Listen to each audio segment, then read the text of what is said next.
today, and it's not cold. Don't let me kid you, it is cold. I make believe it's not cold so I don't get too cold up here. Sometimes I feel like I do, never mind the cold weather.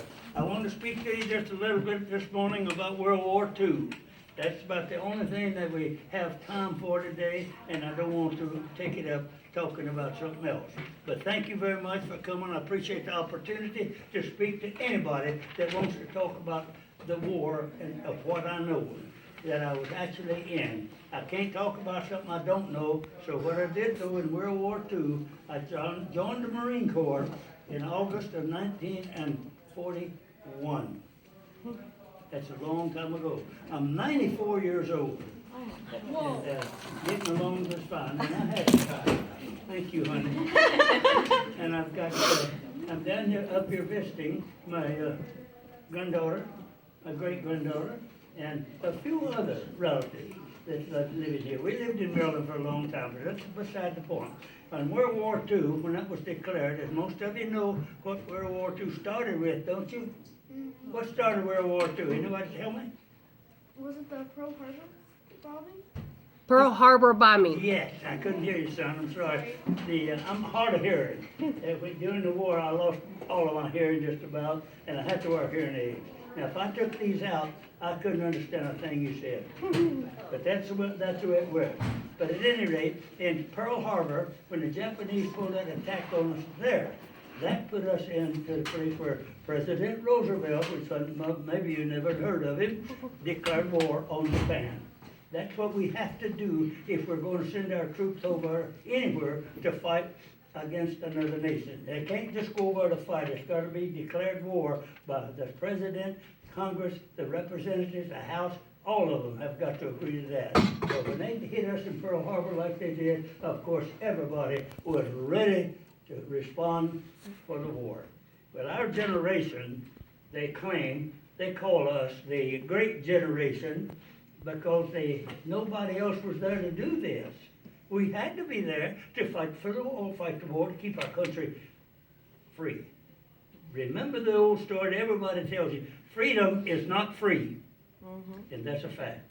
We'll pay for it with our lives and everything else. But who wants to live under some other jurisdiction, particularly under a dictator that has complete control of it?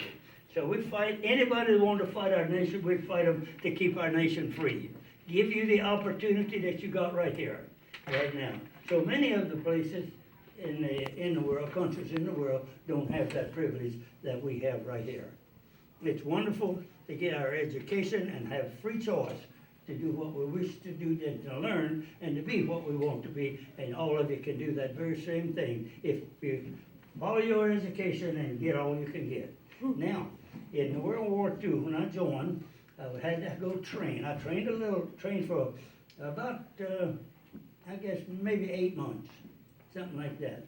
And then off to combat you went. Oh, excuse me. Yes.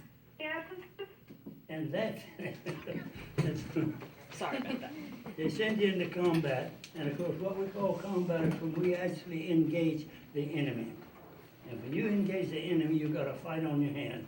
And somebody is going to get hurt, and somebody's going to get killed. That's what it's all about.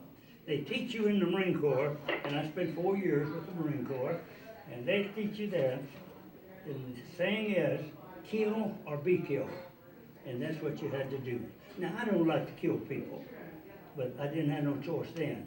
But we didn't do it with fun. We did it because we had to do it. And then that helped us have the victory in this war. If they hadn't have surrendered when they did, now we dropped two atomic bombs, you know that?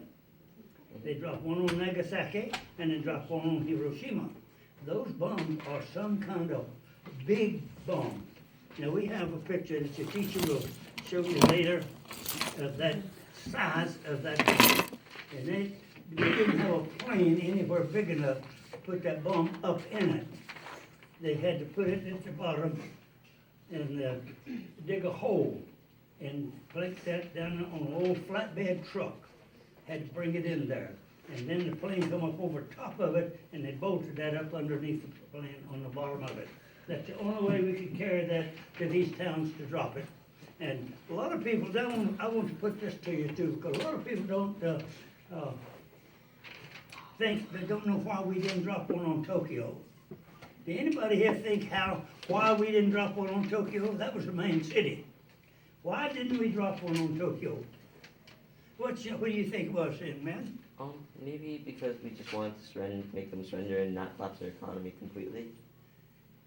He said he wanted to make them surrender and not collapse their economy completely. You got a point there. That is really a good point.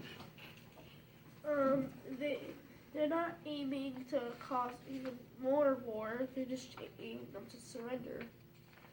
They're not aiming to cause more war. They just want them to surrender. Well, they're both a good point. But the real reason they didn't, if they would have dropped, Matthew, go ahead. Loud. Never mind. No, you're good. Okay, never mind. okay, the real reason they didn't drop one on there is that's where Hirohito, which was the premier, like the president of that country, and all of the warlords and the people with authority were in Tokyo. Do you have any idea that how much damage it would have done if it had dropped one on Tokyo? See, it would have wiped out that whole city. There wouldn't have been nobody left with authority that could sign a surrender. And we had to have that done. And that's the reason we dropped the atomic bomb, is to get them to surrender, and other than to keep fighting. We'd fought with them now for about close to 4 years, and that was rough. But we were getting ready to invade their homeland, which was Japan itself. And we didn't want to go there, because we knew that was going to be a battle. Sure enough, if we went in there, because we'd be fighting men, women, and children, because we were going right into their homes where they lived. But to drop those atomic bombs on Nagasaki and Hiroshima and wipe those cities out. Now those people, a lot of them were innocent. There was some military there too. But it gave Tokyo, the warlords, and Hirohito an idea of what was going on. So they decided to surrender. And boy, I'll tell you, us Marines that were still left after we fought so long, were glad to hear that when they surrendered. We were just finishing up on Iwo Jima. Now we fought in the Marshall Islands, on Saipan, and that was a rough one. Tinian, which is a place where they took the atomic bomb to get it ready to send over. I'll tell you a little bit more about that little island later. And then Iwo Jima. That's the 4th Marine Division that I was with. And we fought in those battles, and by the grace of God, some of us are still here. And that's about the end of our problems. After that was surrender. But on Tinian was a beautiful little island, just a small island. We had 2 little airstrips on it. Well, in order to get this bomb on the plane, they had to dig a hole in the ground, a big hole, with a tractor trailer with that atomic bomb on it, going down in there and sitting low enough to get a plane over top of it. Our plane went over top of it, and then they bolted it up underneath it so they could carry it over to drop it where they wanted it. But if they dropped that on Tokyo, even by accident, we'd have had a problem, because we'd have never been able to got a surrender from anybody in Tokyo. Nobody had the authority to sign a surrender order. I have a copy of the surrender order.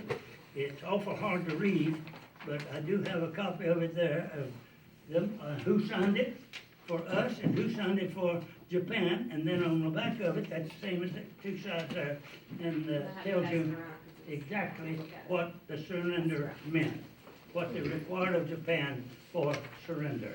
This is the bomb he was talking When about. we went down, yeah, that's the making of the bomb. They hauled it in there covered. Now, we had to ship that thing by boat. They couldn't even ship it by plane to get it over to Tinian. They shipped it by boat, and then at the dock, the big tractor trailer had to pick it up, haul it over here, and back it down into that hole that they just dug, and get it down there where they could get it on the plane to carry it through. But on Iwo Jima, that little island, I called it Pork Chop Island because it was similar to Pork Chop. It had the big Suribachi Mountain. Now, I'm sure you've heard of that one, the Suribachi Mountain on Iwo Jima. That was where they had raised both flags. Now, they raised two flags on Iwo Jima. The first one was just a little flag that one of the men had in his pocket when they took the mountain. That was a good thing for us too, we liked that, because when we took that island, the mountain sit right here on the end of it, and it was huge, and then we went across the island right at the base of that, and cut our lines, and then we moved this way, away from it, north. But that put these guys that were still up there, the Japanese, that were still in their hole, in their gun positions up there, and they were firing right down our backs while we were moving north to take the island. So we were happy to see that little flag go up there. It was just a small flag on a steel pole that they found on the island to flag. I saw them raise that flag. Now the one that is so symbol and a historic momentum, I guess, of the war and the Marine Corps is the one you see that's always up here where they had it photographed. That was planned to do that after we had taken all of the enemy out of there. We'll have to show you the picture tomorrow, but once you see it, you'll recognize it. So it's pretty neat. We'll show them the picture tomorrow. That's okay, honey. That's all right. I can hear. If I can't hear you, I'll get Jennifer to tell me what you say, because I'm hard of hearing. And your little voices are very, very soft and very sweet, and I appreciate your patience with me along those lines. But after we started north on that island to take it, we had to take it, and Japanese didn't want us to have it, of course, because this took away their information for our planes coming over. See, our fighter planes could not go from Hawaii to Tokyo and come back, get back to the base. They couldn't carry enough fuel.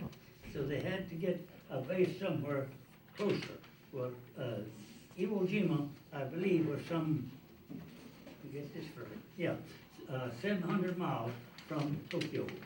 So we had to take that island. And we went to take that island, and what cost us so many men and so much on that one is these boys at Japan were real smart. They had dug tunnels under Iwo Jima from one end to the other, everywhere. So they could move around under that island, and none of our planes bombing and so forth would ever touch it. And when we discovered what they were, and finally found out what they had down there, they told us that they had enough food, enough water, and enough electricity. They had electricity down in there for lighting to last the whole troop for a year. Oh my gosh. But we wasn't gonna let them stay down there for a year, that's for sure. So we took and when we got in there, taking them, and every opening, and they had openings everywhere. Every time we went across one of them, we bombed it and closed it, blew it up, and closed it up so they couldn't get out. But then they came out anyhow after that, because they showed up everywhere, and they gave us a time. But the Marine Corps has declared that Iwo Jima was the most bloodiest and costliest island in the history of the Marine Corps. Wow. And I agree with them. I was there through the whole campaign, and like I said, by the grace of God, some of us are here, and I'm still here, and I didn't get no bullets in here. They tried awful hard to kill us, but they couldn't get to my gun positions 2 or 3 times. They came after us, but they couldn't get there. They got within close to once or twice, but they never did get that on us. So we had a success in taking that island, and that put out their information, because our bombers used to have to come, and they came from over here in Hawaii, and they came across, and when they crossed Iwo Jima, they'd already called Tokyo and told them they were coming. So their fighters were all in the air ready to meet our bombers, and that kept us from getting there. So we really had to have that island in order to have our planes protected by the fighter planes. But that went on for 35 days it took us to take that island, and we lost something like, if I remember correctly, something like 16,000 men, Marines. Now, I don't mean they were all killed. A lot of them were, because we lost 2,000 or 3,000 on the beach when we landed on that place. But the rest of them died as we took the island. But it was a victory that we had to have. And then when it got out of that is when they dropped that atomic bomb. And that atomic bomb came from Tinian with 2 planes. One of the planes were named, anybody tell me?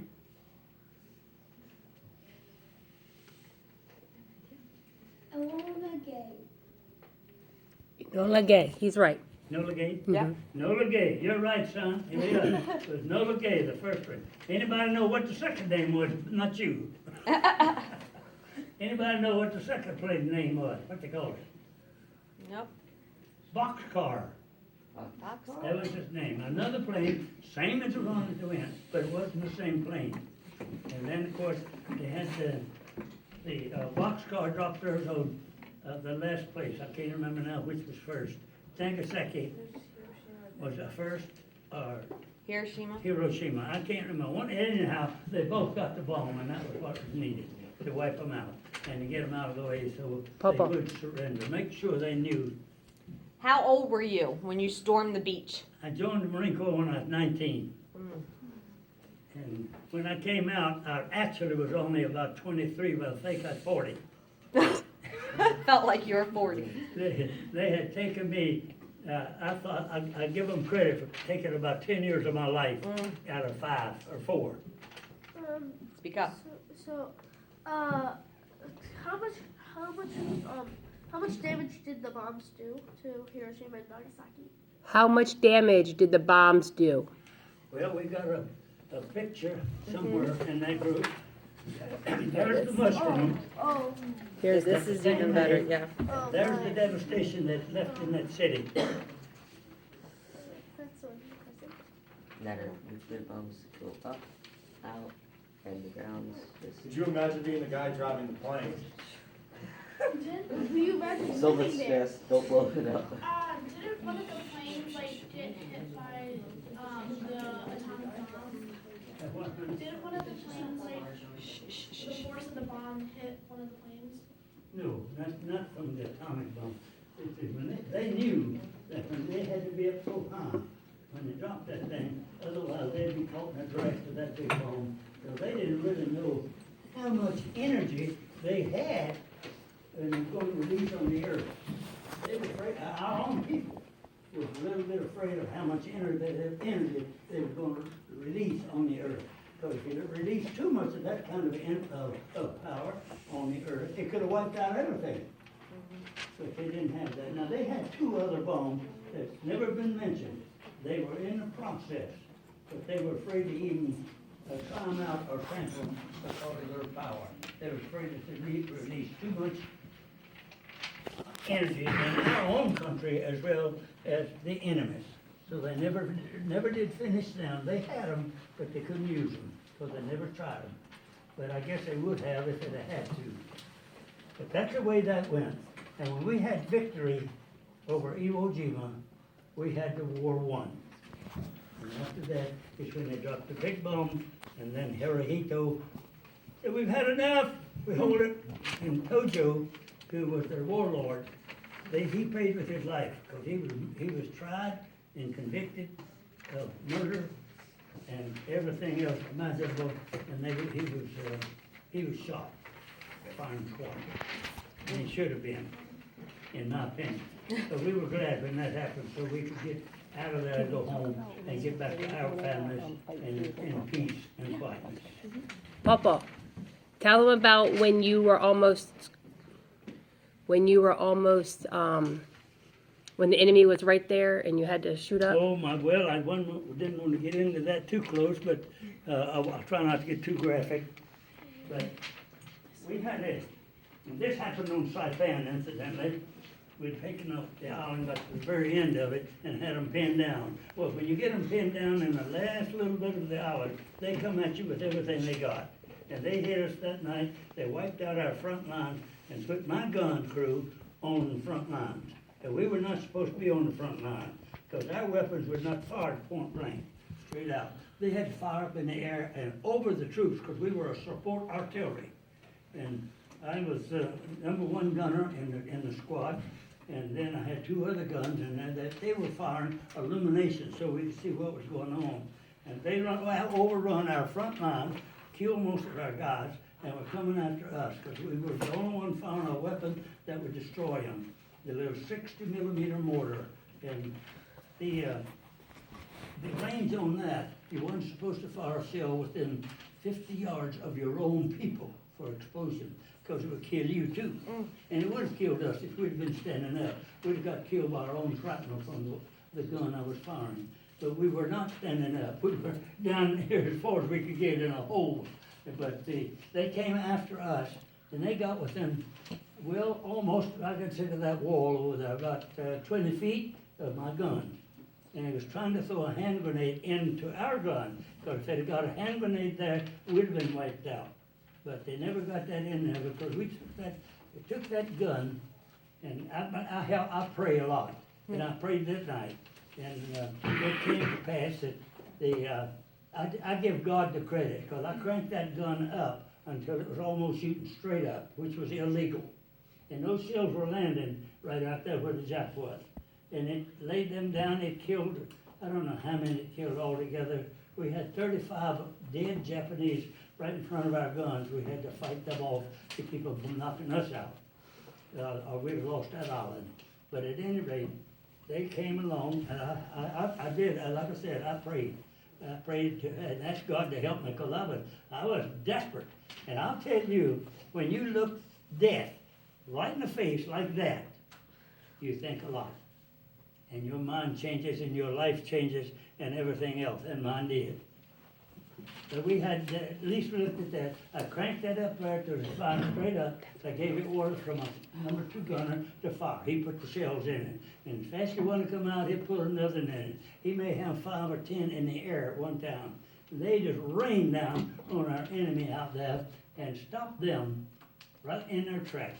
Killed them before they ever got close enough to get a hand grenade in our gun, where our gun was. And they awarded me the Bronze Star for heroic service, but I was no hero. Ladies and gentlemen, boys and girls, there is no heroes in a war. You do it for survival. And that's what I was doing it for. I wasn't trying to be a hero. I just wanted to stay alive and keep my men alive if I could. And we managed to get through that and stop the counterattack, and we got credit for it. They gave me the Bronze Star. And I said, well, I never have worn it except when I spoke in churches. Then I'd go ahead and tell them, I said, this Bronze Star belongs to God, not me. But they didn't know how to award it to God, so they gave it to me. Papa, tell him that's when you lost your hearing. That's when you lost your hearing. Yes, That's- yes, that was the night that I lost, well, just blew all my hearing out. Those guns going off, my own as well as the enemy's shells and so forth, the concussion from the barrel of the gun and from everything exploding around me just blew everything out of my head.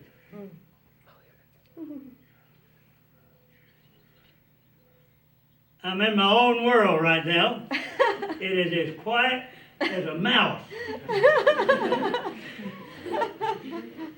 I could just hear a little bit of noise. Can you hear me? Can you hear me? Can you hear me? I can't hear you. Can you hear me? Say again. Can you hear me? I hear you now. I get right up there with you, then I can hear you in the one ear there. Otherwise, I can't hear nothing. Just noise. If you made a lot of noise like that, I can hear that. Of course, I feel it too. I get vibrations when I hit that. But at any rate, just the little things. You've seen hearing aids before, of course, but they are so wonderful to have when you have to talk to people, and I love to talk. I am a talker. I am a talker. I am a lover. I love everybody. Believe me, I love everybody. I don't care who you are, what you are, or anything about you. I love you. Yes, ma'am. How were you when you came back from the war? Oh, Lord. What struggles did you have? I was a real mess when I first came out. When I came out of the war with all of this on my mind, and my mind was scrambled as well as my ears blown out when I was in there. And what I mean by that is I had everything that happened to you, you thought of that war. I dreamed about it.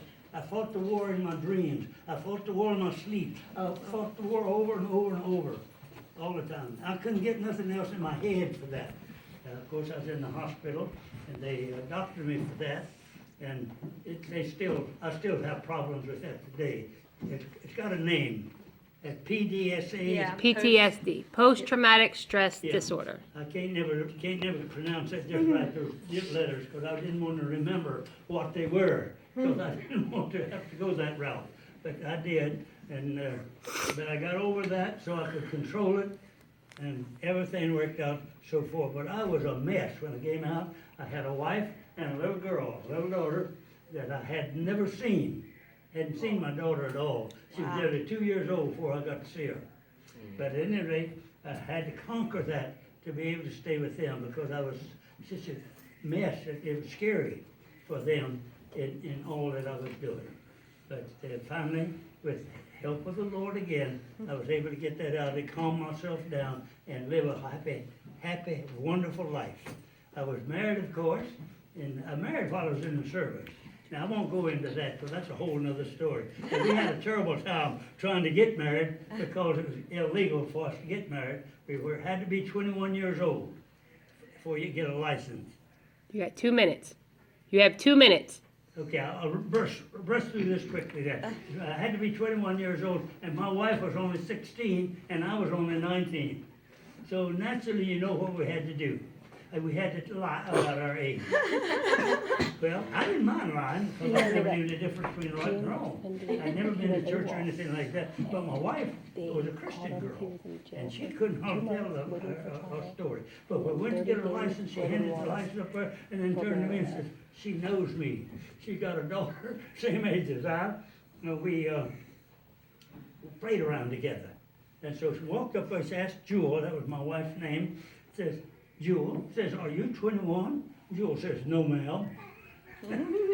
So we had to go and swear that these ages were right to the clerk, and we did. But back in those days, I've got to tell you this is fun, just a minute. And back in my day, they had, because they say, they take their fingers and cross them like that. And then you put that behind you, and then you could tell that lie that wouldn't be counted against you. Now, I don't think that was exactly true, but that was just a saying they had. And so next time they asked her, she said, yes, I am. And I looked behind her, and there was her hand, and her fingers crossed. Thank you very much for